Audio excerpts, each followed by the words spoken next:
or in Swiss German. And so, from the size of the space, you can see that this is a coach car park, not a car park.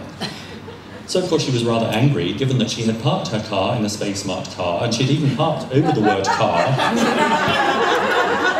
and yet had to pay a fine. But, of course, the policeman was, well, it's an English word, so you should understand what it means. And there are plenty of examples of similar words with very different meanings. This is my cell phone, my mobile phone. In Switzerland, it is a handy. Before I came here, handy was an adjective. It meant convenient. Now handy has a capital H and it means a mobile phone. And then I forget when I go back to England and I'll meet a friend and I haven't seen him for a while. Oh, can I have your handy number?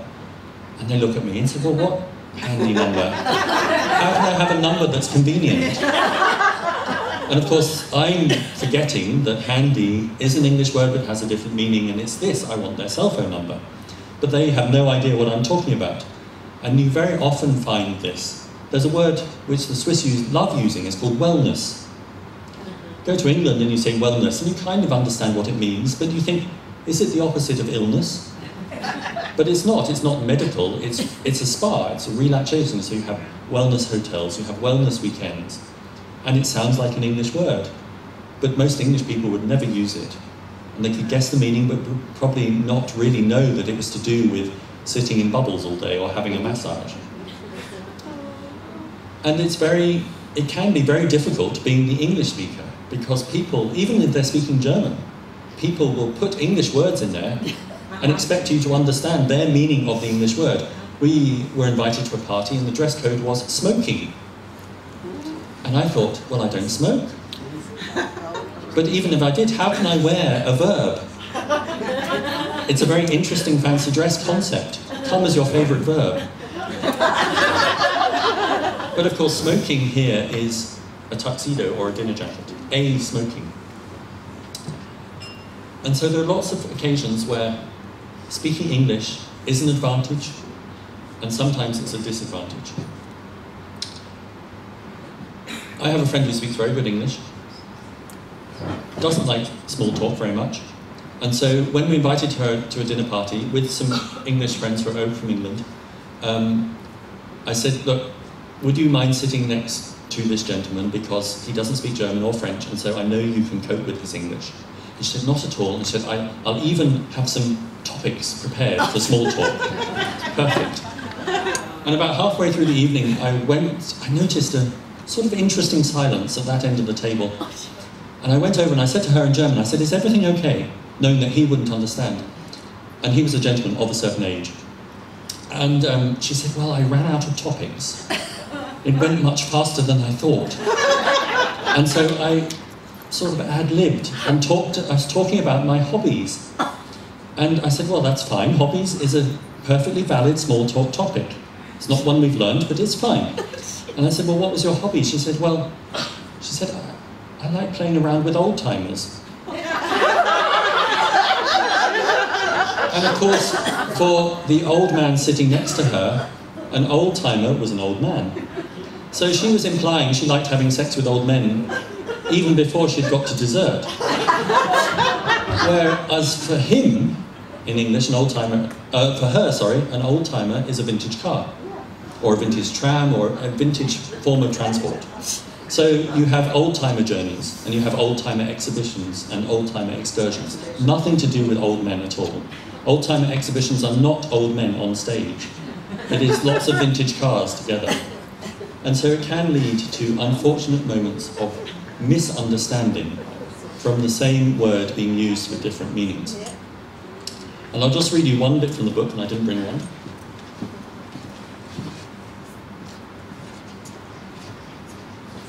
This is the part of the book that I tried to have left out. It was in the first draft, and it makes me look so stupid that I left it out. And then the editor magically found an extra page of room and said, well, we know that story you left out. I think we've got room for it now. And I'm glad it's in there, even though I look stupid, because a lot of people have said it's one of their favourite parts of the book. And it's just after I started in the bookshop. And in the bookshop, we greeted all our customers in English.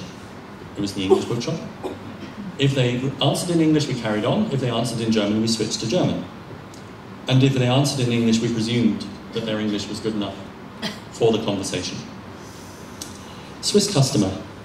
I need a book on cheeses. Okay, I'll show you what we have. In the cookery section, I get out our 3 books on cheese. Customer shaking her head. Not cheese, cheeses. At this point, I'm wondering if cheese has a plural. Was it like sheep with none? Or more like fish, plural, when there's more than one type? Or was this a Swinglish plural, like informations and behaviours, which you hear all the time? Not wanting to get into a discussion on the letter S, I try again, going with her plural in the hope that it helps. So, you're looking for something on cheeses. Customer, yes, books on holy cheeses. Ah, you want something on Swiss cheeses. Customer looking at me as if I'm simple. There is no Swiss cheeses. I'm now wondering about her singular verb with the plural noun.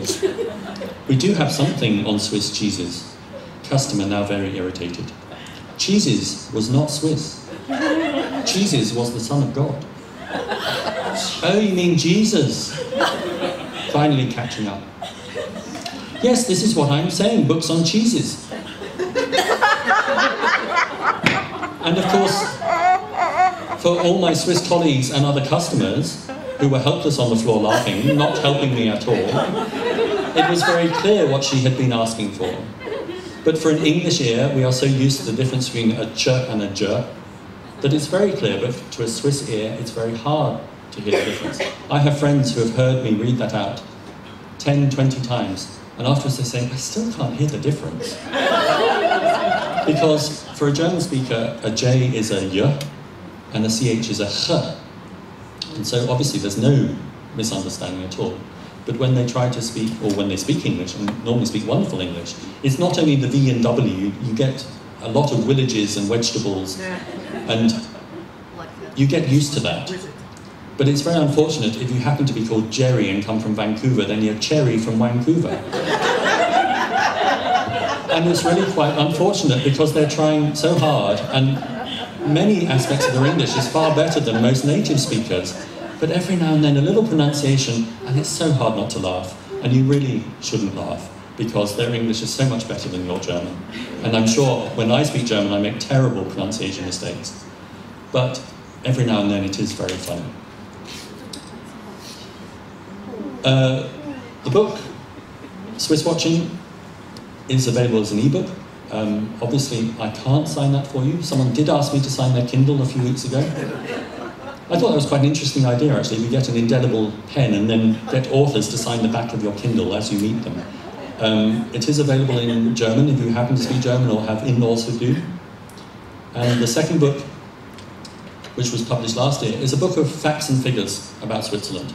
It's the kind of book in England which is very popular. We had one last year about the Olympics or about the Queen's Jubilee. And it's the book that you keep in the smallest room of the house while you sit there. And for Swiss people, that's an interesting concept. My Swiss publisher still doesn't really understand the concept. And I have Swiss friends who say, but it's not a very comfortable place to sit and read. Because really, they go there to do one thing or two, and not to sit and read. And it's one of those books where you dip in and out, so you find out about the Swiss passengers on the Titanic, or you find out about which cantons have the most cows, or which government, or which presidents died in office, or all the characters in Heidi, Swiss winners at the Olympics. So some useful, some not so useful, some trivial, some important. And it's one of those things that you'll probably find something which you'll remember and then drop in a dinner party conversation. Like, did you know that Canton Bern has more cows than any other canton in Switzerland? Or that Canton Lucerne has more pigs than people? I've never seen them, but apparently they are there.